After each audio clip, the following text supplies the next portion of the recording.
tax freight train is bearing down on your retirement. To protect yourself, you'll have to harness the power of zero. Hi there, and welcome to the Power of Zero show. I am your faithful and loyal host, David McKnight, best-selling author of The Power of Zero, Look Before You LERP, The Volatility Shield, and of course, most recently, Tax-Free Income for Life. If you're interested in purchasing any of those books, you can simply head over to Amazon or any other place that you buy fine books. If you want to mix and match and buy in bulk, head over to davidmcknightbooks.com. And if you are looking for someone to help you mitigate both tax rate risk and longevity risk within the very same financial plan, head over to davidmcknight.com. We'll hook you up with one of our vetted, trained, qualified personally by me, Power of Zero advisors, member of our elite POZ advisor group, among the very best tax-free retirement specialists in the nation. And if you're an advisor who wants to transition your practice to this type of planning, you can simply head over to powerofzero.com. You can opt into our free video series, and we'd love to schedule a call with you. All right, we have exciting news on the retirement front. And that's partially because there is a new bill, a new retirement bill that is cooking in Congress right now. And it has bipartisan support. And it is most likely to be approved probably in its current form. There's not a lot that is likely to change in its current form. And let's face it, whether you're a Democrat or Republican, you love to be able to go back to your constituents and say, hey, look, we're saving your retirement. We're making it more simple. We're making it easier to be able to retire self-sufficiently. So people are referring to this bill as the Secure Act 2.0. It's a 154-page bill. And I want to give a quick shout out to Jeff Levine. You can follow him on Twitter at CPA Planner, at CPA Planner. Every time a bill like this comes out, he tweets it. He reads it and then he tweets the most important parts. And he usually includes a Star Wars GIF to make for more pleasant reading. You won't be seeing any Star Wars GIFs today. However, I have gleaned out of his commentary, I've gleaned what I think are the 6 most important things that you need to know. So you're going to get the main gist of a 154-page bill today in less than 15 minutes. These are the things that I think most impact people that are working within the Power of Zero worldview, those people who want to get to the 0% tax bracket. These are the things that are likely to impact you or have any relevance to you. So I want to start off by the way, the bill itself and Jeff's Twitter handle can all be found in the show notes. You can get a good idea of what the purpose of this bill is by simply reading the title page. It begins by saying, a bill to increase retirement savings, simplify and clarify retirement plan rules, and for other purposes. By the looks of it, these are all positive things. And the 6 things that I'm going to share with you today are largely positive. Let's start with change number 1. Change number 1 is that they are going to enact changes to RMD ages. It's not going to be as easy as just changing it from the current 72 to, say, 75. These are actually going to roll in according to a schedule. So, for example, the schedule looks like this. If you are currently 73, the RMD age is 73 if you turn 72 from 2022 to 2027. RMDs would start at 74 if you turn 72 in 2028 to 2029, and your RMD would start at 75 if you turn 72 in 2030 or later. Now, as I have said in past podcasts, this is something that does affect some people. Who is it going to affect? It's going to affect roughly 20% of IRA owners. Why? Because the other 80% of IRA owners actually need to draw at least as much as their RMD, if not more, every year to be able to meet their lifestyle needs. So it's going to be for some of the wealthier investors who have so much money in their IRA that they don't even need to draw, or so much other sources of retirement income that they don't even need to draw their RMDs. These are the ones that are going to be affected by this. They will be able to push those RMDs further into the future. I would make the case that if you are pushing your RMDs further into the future, you are running out of time. You're running out of windows of opportunity within which to take advantage of historically low tax rates to get those dollars preemptively repositioned to tax-free vehicles. So for 80% of you, this won't affect you. For 20% of you, this will affect you. But nevertheless, it's something that you do need to be aware of. All right. Change number 2 is catch-up provisions for IRAs. And when we say IRAs, we mean Roth IRAs as well. So this is all right in the sweet spot for Power of Zero. What Section 106 of this bill finally does is it indexes IRA catch-up contributions for inflation. So currently, just about every retirement plan out there, 401k, 403b, et cetera, indexes their catch-up provisions for inflation. That is not the case with the IRA. In fact, it actually would require an act of Congress to begin indexing these catch-up provisions for inflation. So it hasn't really changed since 2006. You may have noticed that. It's just been stagnant, and that's because the way it was written into law in 2006 is it required an additional, they just did not write it into the law for whatever reason. So this ends all of that nonsense so that from here moving forward, once this bill passes, you will have catch-up provisions on IRAs and Roth IRAs that are indexed to inflation. So that's change number 2 that you need to know about. Change number 3 to the retirement plan are special age-sensitive changes to catch-up provisions for our traditional retirement plans like 401ks, 403bs, so on and so forth. What this does, and this is really peculiar, it only affects you if you are 62, 63, or 64, okay?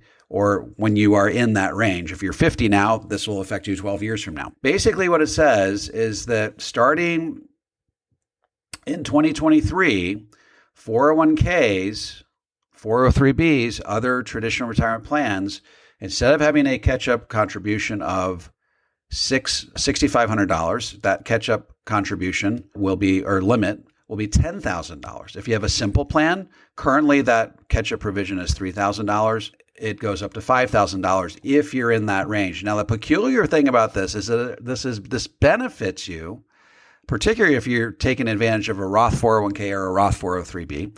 This benefits you if you're 62, 63, 64, but the minute you turn 65, I don't know what they're thinking is if it's too late and you should have done all of the saving by now. If you're 65, you're most likely retired, so there's nothing to catch up to. You're already at the finish line. I'm not sure what the thinking is there, but it's basically a pretty narrow window where they're going to allow people that have put themselves behind the 8 ball with funding college education or for their kids or what have you. They're going to let you put a lot more into these retirement plans. So these are both on the tax-deferred side and the tax-free side. So Roth 401k, 401k, Roth 403b, 403b. So these are all good things for people who are trying to squirrel as much money away as they can within tax-free vehicles. Change number 4 to the retirement bill is in Section 603. Now hold on to your hats here. This would require that all catch-up contributions to 403bs or 401ks be made to the Roth portion of the account. Now, this is huge. One issue is that not all retirement plans have Roth options yet. In fact, I think the number is about 80% of 401k and 403b plans actually have the Roth component. Okay, so I'm not sure what's going to happen to those participants, if they're going to constrain all employers to offer the Roth portion or what. We're just waiting for further elucidation from the IRS on that part. But here's the key. It takes effect next year, 2022. Some of these things don't take effect. Some of the things we've been talking about don't take effect till 2023, or in the case of a 50-year-old, 12 years from now when it comes to some of these catch-up provisions. But what this should really do is it should really debunk this whole idea that the federal government does not like the Roth IRA. The Roth IRA is too good. They're going to get rid of the Roth IRA. It's too beneficial to the average investor. That's simply not the case. There's no doubt that in a rising tax rate environment, we should be contributing to the extent that we can into Roth IRAs. But you have to remember that a government that is broke and is in need of huge infusions of cash will be looking in all quarters for those infusions of cash. And if you're a politician, you have a 2-year investment horizon, or 2-year election horizon, you are going to make decisions that give you the revenue that you need to fund your initiatives during the next 2 years. So these politicians tend to be very myopic. What it does is it creates this strange synchronicity between investors and the federal government. Jeff Levine says it. He says this approach would bring in money today and investors like it. So it's something the federal government likes and the investors like. He says there's nothing else out there that does this. So that's change number 4. Change number 4, retirement plan employer contributions can now be designated to the Roth side. How has this worked historically? Let's say that you want to contribute, you're over age 50, you want to contribute the full $26,000 to your 401k. Historically, if you wanted to contribute that $26,000 to the Roth 401k, then let's also say that your employer matches you dollar for dollar up to 5% of your income. That match, let's say you make $100,000 per year, that $5,000 match would be deposited into the tax-deferred portion of your 401k. So you'd have $26,000 going to the Roth 401k. You have $5,000 going to your traditional 401k. This is huge. So what this allows you to do is have the $5,000 and the $26,000 go to the Roth side of things.